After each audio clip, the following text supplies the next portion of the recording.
अपन खोरिया बाहर अपन पापा अपन खोरिया बाहर अपन पापा अवतारे दुंडा दामाद नाना अवतारे दुंडा दामाद नाना खाए के मांगे ने पूरी कचौड़ी हो खाए के मांगे ने पूरी कचौड़ी हो पियने के मांगे ठंडा पानी लाला पियने के मांगे ठंडा पानी लाला बैठे के मांगे नानी गंडई चहो बैठे के मांगे नानी गंडई चहो डरने के मांगे माए दानाई नाना डरने के मांगे माए दानाई नाना लड़ने के मांग से माए दानाए नाना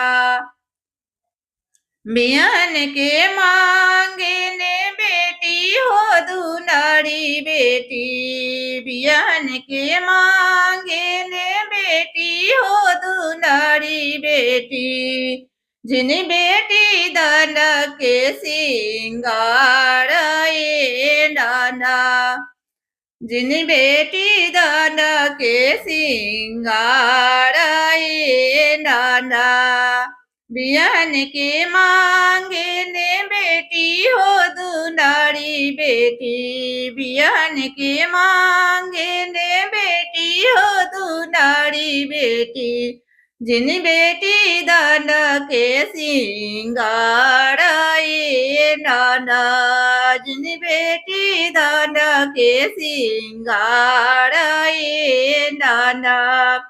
अपन खोरिया बाहर अपन चाचा अपन खोरिया बाहर अपन भैया अवतारे दुल्हा दामाद नाना अवतारे दुल्हा दामाद नाना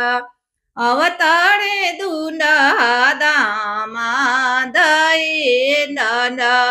अवतारे दुल्हा दामाद नाना।